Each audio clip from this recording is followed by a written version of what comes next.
শিবহীন যজ্ঞ হয় না। শিবহীন যজ্ঞ করেছিল একজনকে শিবের শ্বশুর মশাই দক্ষ রাজা, আর তার ফল কি হয়েছিল? দক্ষ রাজার গলাটা কেটে ছাগলের মাথা লাগিয়েছিল। শিবহীন যজ্ঞ করলে এরকম হয় মা। সবাইকে নিমন্ত্রণ করেছে, জামাইকে নিমন্ত্রণ করেন। হরি বল হরি বল। তাহলে শিবহীন যজ্ঞ হবে না। সেই দিন থেকে আশীর্বাদ ছিল যে যে কোনো যজ্ঞে আগে শিবকে ডাকতে হবে, শিবের নাম করতে হবে। তা পত্র লিখছে কৃষ্ণ কাকে? শিবকে। কেমন ভাবে দেখুন, বলে প্রথম শঙ্করে পরে শঙ্করী, প্রথম শঙ্কর পরে শঙ্করী, প্রথম শঙ্কর পরে শঙ্করী, প্রথম শঙ্কর পরে শঙ্করী, প্রথম শঙ্কর পরে শঙ্করী, প্রথম শঙ্কর পরে শঙ্করী, প্রথম শঙ্কর পরে শঙ্করী। গণপতি কার্তিকে রে, গণপতি কার্তিকে রে, আহা প্রথমে শঙ্কর পরে শঙ্করী রে, শঙ্কর পরে শঙ্করী, গণপতি কার্তিকে রে, প্রথম শঙ্কর পরে শঙ্করী, গণপতি কার্তিকে রে। বলি সেজে বিনা পানি, ওগো সেজে বিনা পানি লক্ষ্মী চক্র পানি পত্র লিখে নিজ পদে, সেজে বিনা পানি লক্ষ্মী চক্র পানি পত্র লিখে নিজ পদে, সেজে বিনা পানি লক্ষ্মী চক্র পানি পত্র লিখে নিজ পদে। একে একে পত্র লিখে যে দিল, একে একে পত্র লিখে যে দিল, একে একে পত্র লিখে যে দিল, একে একে পত্র লিখে যে দিল, যথাযোগ্য সম্বোধনে একে একে পত্র লিখে যে দিল, যথাযথ সম্বোধনে একে একে পত্র লিখে যে দিল, যথাযোগ্য সম্বোধনে একে একে পত্র লিখে যে দিল। কি বলছে? বলছে প্রথম শঙ্কর পরে শঙ্করী। শঙ্করী মানে কে? শঙ্করী মানে দেবী দুর্গা, শিব হলো শঙ্কর।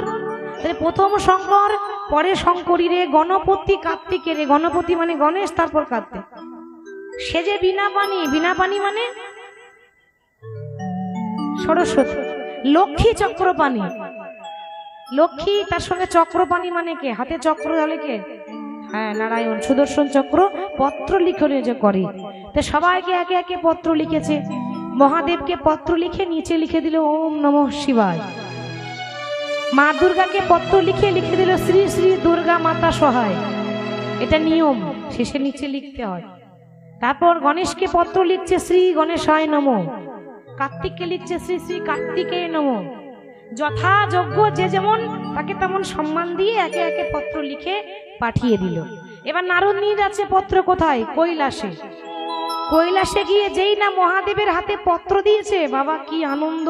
পত্র পায়া ভোলানাথে আনন্দে মগন, পত্র পায়া ভোলানাথে আনন্দে মগন, পত্র পায়া ভোলানাথে আনন্দে মগন, পত্র পায়া ভোলানাথে আনন্দে মগন। ওকে বম বম বলে ভোলা করেছে নর্তন, বম বম বলে ভোলা করয়ে নর্তন, বম বম বম বলে করয়ে নর্তন, বম বম বলে ভোলা করয়ে নর্তন। বম বম বম কে বলে? ভোলানাথ। হ্যাঁ, আমার ভোলানাথই নাচে রে, ভোলানাথ নাচে রে, ভোলানাথই নাচে রে, ভোলানাথ নাচে রে, ভোলানাথ নাচে রে, ভোলানাথ নাচে রে। বম বম বম বলে ভোলানাথই নাচে রে, বম বম বম বলে ভোলানাথ নাচে রে, বম বম বম বলে ভোলানাথই নাচে রে, বম বম বলে ভোলানাথ নাচে রে, বম বম বলে ভোলা করয়ে নর্তন, বম বম বলে ভোলা করয়ে নর্তন। মহাদেবকে পত্র দিলেন, মানে শিবকে পত্র দিয়েছে। এরপর মা দুর্গাকে দিয়েছে, তারপর দিয়েছে কার্তিককে, তারপর দিয়েছে গণেশকে। গণেশকে না দিলে তো হবেই না। বছরে গণেশের পুজো আগে হয়, হয় না? বৈশাখ মাসে পয়লা বৈশাখ গণেশের পুজো আগে হবে। যে কোনো পুজোতে দেখবেন বাবা একটা ঘট পাতা হয়, পাতে না ঘট? ওই ঘটটাই হচ্ছে গণেশ, ঘটটাই হলো গণেশ। আগে গণেশকে নিমন্ত্রণ করতে হবে। তা গণেশকে পত্র লিখছে কেমন ভাবে? পত্র দিচ্ছে আনন্দতে বাবা। জয় গণেশ জয় গণেশ জয় গণেশ দেবা, জয় গণেশ জয় গণেশ জয় গণেশ দেবা, জয় গণেশ জয় গণেশ জয় গণেশ দেবা, জয় গণেশ জয় গণেশ জয় গণেশ দেবা, মাতা জাগে পার্বতী পিতা মহাদেবা, জয় গণেশ জয় গণেশ জয় গণেশ দেবা, মাতা জাগে পার্বতী পিতা মহাদেবা, জয় গণেশ জয় গণেশ জয় গণেশ দেবা, মাতা জাগে পার্বতী পিতা মহাদেবা। বাঁধন কো পুত্র দেব নির্ধন কো মায়া, বাঁধন কো পুত্র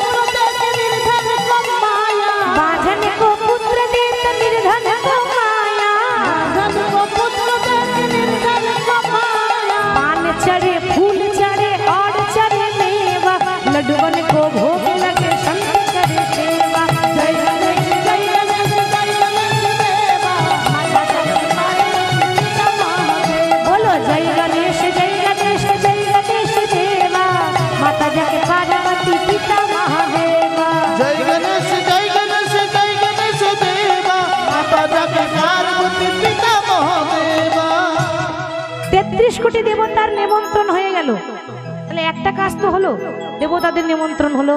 ফিরে এসেছে, ফিরে এসে কৃষ্ণের পাশে দাঁড়িয়েছিল দাদা বলরাম। ওমা লক্ষ্য করুন, বলরাম বলছে, ভাই তুই সবাইকে পত্র দিলি, কই বৃন্দাবনে পত্রটা কই? কি গো মা, এখনো বৃন্দাবনে পত্র দিয়েছে ভগবান? বৃন্দাবনে মাকে ভুলে গেলি? ভগবান বলে, দাদা গো, কথাতে আছে মা কাঁদানো ভালো নয়, যার মা কাঁদে তার জগৎ কাঁদে। আমি ভগবান হয়ে নিজের মাকে কাঁদিয়ে এসেছি, তাহলে কোন মুখে আমি মাকে পত্র লিখবো বলতে পারো?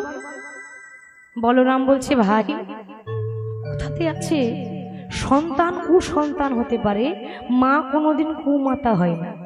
তুই ভুল করেছিস, তাই বলি কি মা তোকে ভুলে যাবে? ওরে তবু তো বাঁকা বাঁকা অক্ষরে লিখতে হবে। বলে, দাদা আমি ভেবেছিলাম যে বৃন্দাবনের পত্র লিখব, কিন্তু লিখতে পারলাম না। কেন জানো?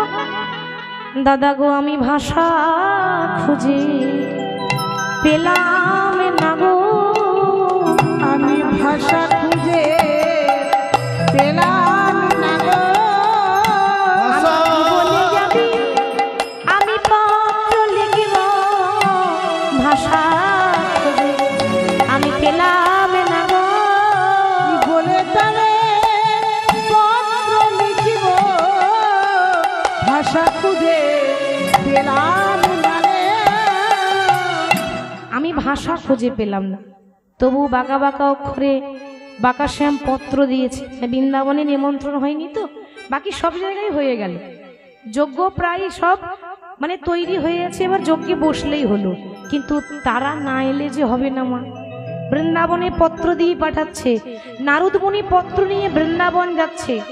বৃন্দাবনে গিয়ে দেখছে কি, বৃন্দাবনে গিয়ে দেখছে কি, দেখছে শ্রীদাম, সুদাম, দাম, বসুদাম, ভগবান কৃষ্ণের চিত্রপট। চিত্রপট মানে ছবি বলতে পারেন, মূর্তি বলতে পারেন। কৃষ্ণের মূর্তিটা বুকে জড়িয়ে শ্রীদাম সুদাম বলছে, ভাই রে, ওরে ব্রজের কানরে কোন দুঃখে তুই রাজা হলি,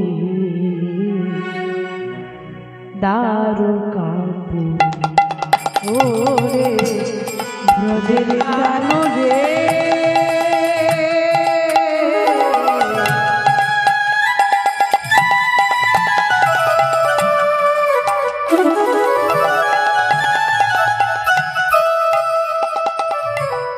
কোন দুঃখে রাজা হলি, ওই দ্বারকাপুরে ব্রজের কানরে কোন দুঃখে তুই রাজা হলি, দ্বারকাপুরে।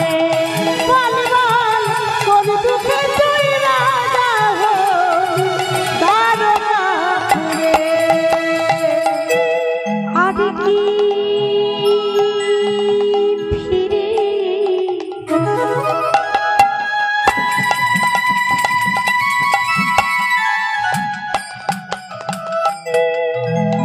আসবি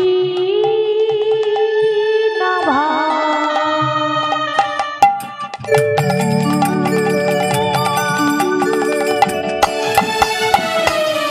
বৃন্দাবনে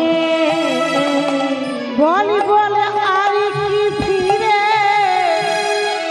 আসবি না ভাই, বৃন্দাবনে কানাই রে,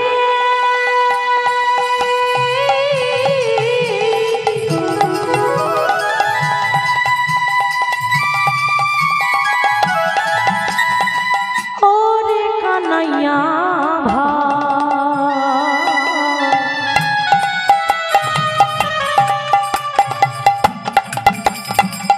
কানাই রে, ওরে কানাই রে। বল বল আর কি ফিরে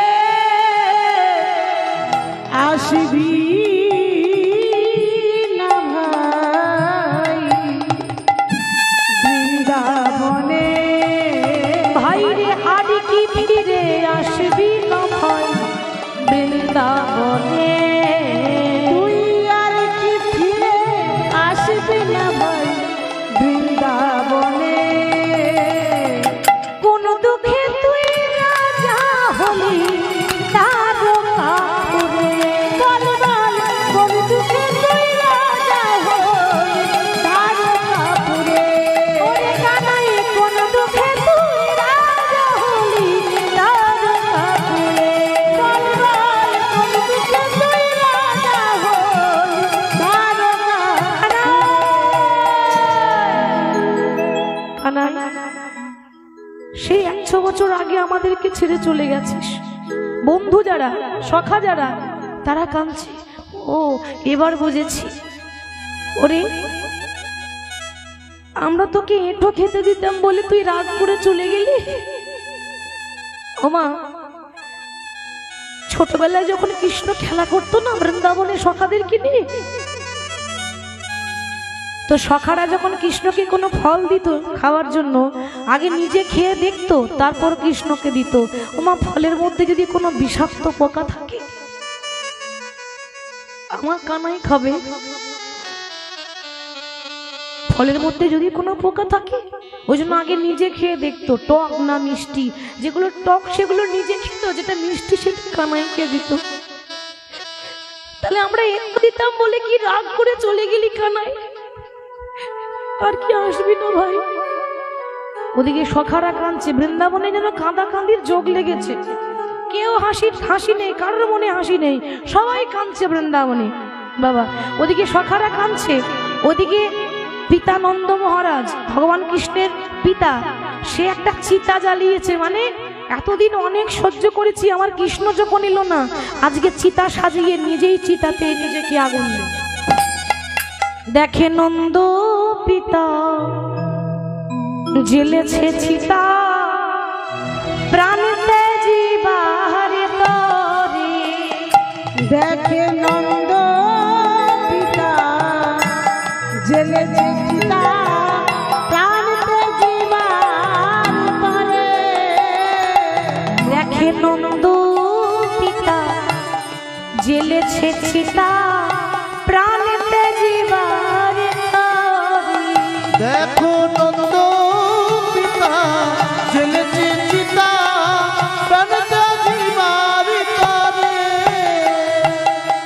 মাতা নন্দ রানী করে নবনী বলে কানাই খারে খারে, মাতা নন্দ রানী করে নবনী বলে গোপাল ঘরে ঘরে। মাতা নন্দ রানী করে নবনী বলে গোপাল খারে খারে। নন্দ রানী করে নবনী গোপাল ঘরে ঘরে। দেখে নন্দ পিতা জ্বেলেছে চিতা, প্রাণতে জীবার তরে। দেখে নন্দ পিতা জ্বেলেছে চিতা, প্রাণতে জীবার তরে। জ্বেলেছে চিতা, প্রাণতে জীবার নারদ তাদের কাছে গিয়ে বলছে, মা ও মা, সুখ আর দুঃখ দুটি ভাই। মানুষের জীবনে যখন দুঃখ আসে, দুঃখের পর সুখ আসে, আবার যখন সুখ আসে সুখের পর আবার দুঃখও আসে। এতদিন তুমি অনেক কেঁদেছো, আর কেঁদো না। তোমার আদরের গোপাল তোমাকে পত্র দিয়েছে মা, তোমাকে যে তার মনে পড়েছে, সে যে নিজের মাকে দেখতে চাই, তুমি যাবে না মা। ওমা যে মায়ের সন্তান নেই তার দুঃখ আলাদা, তার মন বুঝে আমার তো কোনো সন্তানই নেই, কিন্তু যার থাকতেও না থাকা সন্তানও আছে অথচ ছেড়ে চলে গেছে, ভাবুন তার কতটা কষ্ট হয়। মা তোমার গোপাল ডেকেছে, তুমি যাবে না মা। মা যশোদা কি করছে, আদরের গোপাল যা যা খেতে ভালোবাসে, ছানা মাখন দধি দুগ্ধ, এগুলো কিন্তু গোপাল খেতে খুব ভালোবাসত, তাই গোপালের জন্য সবকিছু বেঁধে নিয়েছি। এতদিন পর যাচ্ছে তো, আর ভাগ্যে হয় কিনা জানানি, আর আমার গোপালকে কোনোদিন দেখতে পাবো নাকি জানি না। যখন ডাক এসেছে এরপরে আমি হয়তো আর বেঁচে থাকবো না, শেষবারের মতো আমার গোপালকে সেবা দিতে চাই। তাই দধি দুগ্ধ ছানা মাখন বেঁধে নিয়ে তারা নিয়ে যাচ্ছে, যা যা কৃষ্ণকে দিতে হয় সব কিছু নিয়ে যাচ্ছে। পরনে পড়ে আছে একটা ছেঁড়া কাপড়। মা যশোদা তো রাজরানী ছিল গো, পিতা নন্দ মহারাজ, মা নন্দ রানী মানে যশোদা তো রানী হয়ে একটা এরকম ধুলোবালি পোশাক পরে গেল কেন? মা 100 বছর পর মা যদি ছেলেকে দেখতে যায় সে কি সেজে গুজে যাবে গো? তার কাছে কি সাজটা বড় হবে? সে তার নয়নের মণিকে দেখতে যাচ্ছে, সে নিজের কথা ভুলে গেল। মা যশোদা গেল, পিতানন্দ মহারাজ গেল, সখারা যাচ্ছে, ভক্তরা যাচ্ছে, বাকি রয়ে গেল শুধু একজন রাধারানী। সে যেতে পারছে না। সে কি করে যাবে? সে শ্বশুর বাড়িতে থাকে। শ্বশুর বাড়িতে নারী পরাধীন, স্বাধীন নয়। যখন খুশি বেরিয়ে যাব তা তো হবে না। শাশুড়ি আছে, ননদি আছে, অনুমতি চাই তবে ঘর থেকে বেরোনো যাবে। তাহলে কি করা যায়? রাধারানী বলছি ওরে আমি কি করব? সখীরা বলছে দেখ কি আবার করবি, ছলনা কর। কৃষ্ণ তো ছলনাময়, তাকে পেতে গেলে ছলনা করতে হয়। ছলনা সারা জীবন ছলনা করলাম, আর কত ছলনা করবো রে, আর কত ছলনা করবো? হরি বল। বলে দেখ সখী, কৃষ্ণকে পেতে গেলে ছলনা করতেই হবে। এবার রাধারানী বলছে ললিতা আজকে যেমন করে হোক ছলনা করে আমি কৃষ্ণের কাছে যাব তো বটে, চেষ্টা তো করব, কিন্তু যদি যেতে না পারি, যদি যেতে না পারি, যখন আমার এই দেহ ছেড়ে প্রাণ পাখি উড়ে চলে যাবে, যদি আমি মারা যাই তাহলে আমার দেহটাকে কিন্তু শ্মশানে পোড়াস না। কেন কেন জানিস কি? আমি যেদিন মরে যাব সেদিন না পোড়ায় রাধায় অঙ্গ, না ভাষায় জলে। রাধায় অঙ্গ না ভাষায় জলে। সখীরে না পোড়ায় রাধায় অঙ্গ না ভাষায় জলে। না পুরায় রাধায় অঙ্গ, না ভাষায় জলে। ললিতা মরিলে তুলিয়া রেখো ওই তমালের ডালে। সখীরে মরিলে তুলিয়া রেখো তমালের ডালে। কেন রে? মানুষ মরে গেলে তো তার সৎ কাজ করতে হয়, করে না মা? আমাদের হিন্দু ধর্মের নিয়ম আছে, তার শ্রাদ্ধ করতে হবে, শ্মশানে চিতাই তাকে পোড়াতে হবে। তাহলে পোড়াবো না কেন? কেন জানিস? কি কি লাভ হবে পুড়িয়ে? বলে কেন পোড়াবে না কেন? আমার পোড়া দেহ আর তোরা কি পোড়াবি? পুরা দেহ কি পুরা কৃষ্ণ অনুরাগী।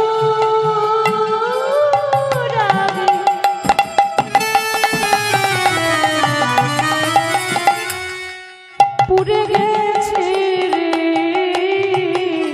আমার পোড়া দেহ আর কি পোড়া। কৃষ্ণ অনুরাগে পুরে আছি রে ওই পুরা দেহ কি পুরা। আচ্ছা সখী, পোড়াতে না হয় পারবো না, কিন্তু যাকে পোড়ানো যায় না তাকে তো জলেও ভাসিয়ে দেওয়া যায়। অনেক সময় জলেও ভাসিয়ে দেয়, তো জলে তো ভাসাতে পারি। বলে না রে, আমার ভাষা দেহ আর কি ভাষা। ভাষা দেহ কি ভাষা। কৃষ্ণ প্রেমে সাগরে আমি ভেসে গেছি রে, আমার ভাষা দেহ আর কি ভাষা। কৃষ্ণ প্রেম সায়নে ভেসে আছি রে এই ভাষা দেহ আর কি ভাষা। ওরে মরিলে তুলিয়া রাইখো তমালের ডালে। সখীরে মরিলে তুলিয়া রেখো তমালের ডালে। হরি বল হরি বল হরি বল। ললিতা বলছে, ওরে ও রাধে, এত চিন্তা করছিস কেন? আরে গোবিন্দকে স্মরণ কর, সব হবে। ওই দেখ সবাই যাচ্ছে কৃষ্ণকে দেখতে, তো তোকেও তো নারদ পত্র দিয়েছে নেমন্ত্রণে, তুইও একটু তৈরি হয়ে নে। বলে তৈরি তো হব, কিন্তু আমি অনুমতি নেব কি করে? কেন? কিছু একটা বুদ্ধি বের কর। ওরে কৃষ্ণ তো চালাক, কিন্তু কৃষ্ণের ভক্তরা আবার তার থেকে বেশি চালাক। কি গো, ঠিক তো মা? ভগবান চালাক বেশি না ভক্তরা বেশি চালাক? ভক্তরা। কেন? হরিনাম কৃষ্ণ নাম বড়ই মধুর, আর যে জনা শ্রীকৃষ্ণ ভজে সে বড় চতুর। তুই একটা ছলনা কর।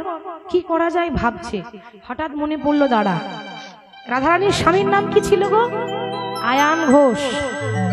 ও মায়েরা কি করেছে দেখো, আয়ান ঘোষের স্বভাব ছোট থেকে জয় কালী, জয় তারা, জয় কালী, মানে মা কালীর ভক্ত। আর রাধারানীর শ্বশুর বাড়িতে মা কালী ছিল, মানে কুলদেবী শ্যামা মা। তো ছোট থেকেই মা কালীর নাম করতো, আর বাইরে থেকে ঘর ঢুকলে আগে মা কালীকে প্রণাম করতো, তারপর অন্য কাজে হাত দিত। সে জানে স্বামী এসে আগে মন্দিরে ঢুকবে, প্রণাম করবে। রাধারানী কি করেছে, একটা ডুপ্লিকেট মা কালী সেজে মা কালীর মন্দিরে গিয়ে দাঁড়িয়ে আছে। হরি বল, মানে মায়া কালী, মা কালী সেজেছে, মায়া কালী, মায়ার দ্বারা মা কালী সেজেছে।